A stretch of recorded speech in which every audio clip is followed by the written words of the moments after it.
He never imagined that a simple dance could expose the walls he had built around his heart. A billionaire father, proud and untouchable, sat in silence as his disabled son reached for a hand no one expected, the hand of a black waitress. In that moment, a crowded ballroom froze. What happened on that dance floor wasn't just about music or movement. It shattered prejudice, stripped away privilege, and revealed a truth he could no longer ignore. The question is, why did this single step change everything? The night was glittering with chandeliers and polished silver, the kind of gala where wealth was measured not just in money but in status. Businessmen laughed loudly over crystal glasses. Women in gowns sparkled as they compared jewels, and waiters moved quietly through the room as though invisible. At the center table sat the billionaire father, a man whose name commanded respect and envy. His suit was flawless, his posture rigid, his eyes trained on everything except the one thing he carried, deepest within, his disabled son.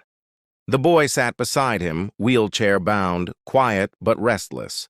His eyes followed the music, the dancers, the laughter echoing from the ballroom floor. Every spin and step seemed to taunt him with a freedom he could never fully claim. The father noticed, but pretended not to. For him, appearances mattered more than the silent ache in his son's eyes. Across the room, a young black waitress adjusted a tray in her hands. She had worked nights like this before, serving the wealthy who rarely looked her in the eye. But tonight, something was different. As her path crossed near the boy, she caught the longing in his gaze. It was the same look she had once worn when life placed walls around her dreams. She paused, just for a second, but in that second, everything began to change. What neither of them knew was that the moment their worlds collided, the night would take a turn no amount of wealth, power, or prejudice could control. The music swelled, violins carrying notes that seemed to lift the room higher. Yet the boy's gaze stayed fixed on the dance floor. His small hands tightened against the wheels of his chair, his chest rising with frustration. Around him, guests swirled in graceful rhythm, their laughter masking the silent battle inside his young heart. He wanted to be out there, not watching from the edge of his father's carefully curated world. The billionaire father leaned back, expression unreadable. He had long accepted his son's limitations, burying the boy's dreams beneath layers of wealth and distraction. To him, the gala was about business connections and appearances, not indulgent fantasies, but the boy's restless shifting drew attention, and whispers began to ripple through nearby tables. And then it happened. The black waitress, balancing a tray of untouched champagne, noticed his silent yearning again. Her own shift had been long and thankless, yet something in his eyes pierced through her exhaustion. Slowly, cautiously, she bent down, lowering her voice as though she were addressing not a billionaire's son, but simply a boy with a dream. She extended her hand. Gasps rose from the table. A hush spread through the guests who had been watching, entertained not by the music but by the audacity of her gesture. A waitress? A black woman? Inviting the billionaire's disabled child onto the floor? Eyes narrowed. Some sneered behind their napkins. Others exchanged knowing glances, waiting for the father to erupt. The father's jaw tightened. His gaze locked on her hand, hovering between his son and the world's judgment. He could end it in a second, dismiss her, demand she step away, restore the order that kept his life predictable and his status unquestioned. But before he could speak, his son's trembling hand rose and grasped hers. The room seemed to exhale in disbelief. The boy's wheelchair moved forward, guided gently by her strength. The crowd shifted, forming a circle, their silence heavy with judgment. Whispers grew sharper. Why her? Why now? Why let this happen?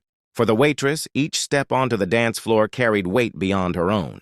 She knew the sting of being invisible, the sting of being underestimated, dismissed, judged for her skin before her soul. And in this boy's eyes, she saw not pity, but possibility. But the stares burned into her back. She could hear the unspoken accusations, out of place, too bold, too different. Even as she held her head high, she felt the walls of racism and class tightening around her. Yet she kept going, because for the boy beside her, this was not about scandal, it was about freedom. And in that gilded hall, under the cold eyes of privilege, something raw and unstoppable was about to unfold. The boy's wheelchair reached the center of the polished floor, the music softening as though the orchestra itself sensed the weight of the moment. The waitress knelt slightly, steadying his hands, guiding him through the rhythm. At first it was small, a tap of the fingers, a hesitant sway of his shoulders. But then, with her encouragement, his body moved more boldly, defying the limitations that had kept him sidelined for so long. The ballroom erupted in murmurs. Some guests shook their heads, scandal flashing across their faces. Others whispered with fascination, phones discreetly lifted to capture the scene. The billionaire father remained frozen, eyes dark, torn between fury and something far more unfamiliar, pride. His son, so often hidden in the shadows of pity and protection, was suddenly leading, commanding attention, commanding respect. But the whispers turned sharper. How dare she, a waitress, a black woman, making a spectacle of his son? One voice rose louder than the rest, dripping with disdain. This is inappropriate! Laughter followed from another table, cruel and dismissive. The sound cut through the boy's fragile courage, his movements faltering. His small hands trembled. The waitress tightened her grip. Her eyes met his, steady, unyielding. Keep going, her gaze seemed to say. And he did. With every uncertain step, she let him lead, never overshadowing, never correcting.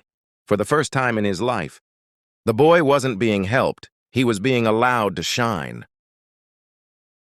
The father's breath caught. The walls of wealth and prejudice that had defined him suddenly felt paper-thin.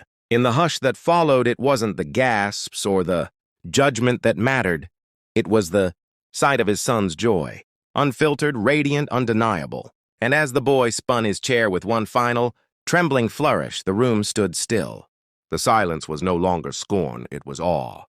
When the music faded, the boy's laughter lingered, soft but unmistakable, the sound of a heart that had finally been heard. For a moment, the ballroom's wealth and glitter dimmed. Beside the brilliance of a child who had led a dance of his own, the waitress helped guide him back, her movements quiet and respectful, but her presence now impossible to ignore. The father rose slowly, his polished shoes echoing against the marble. His eyes scanned the room, guests still frozen between admiration and judgment. All his life he had built walls of privilege, walls that allowed him to look past people like her, to look past pain like his son's. But those walls had crumbled in a single dance. He saw it now, the courage in his son, the dignity in the woman who had given him that chance, and the ugliness in the silence of those who sneered. The guests expected him to rebuke her, to reclaim control, to put her back in her place. But instead, he turned toward his son and, for the first time in public, knelt beside him. His hand rested gently on the boy's shoulder, not in pity, but in pride. Around them, the hush deepened.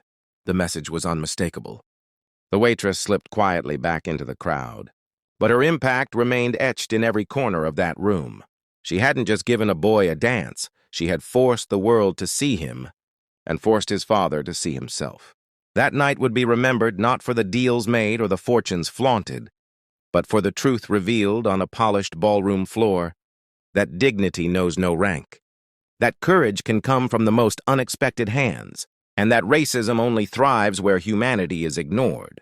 And so the question lingers, how many more lives could change if we chose to see each other, not by color or class, but simply as human?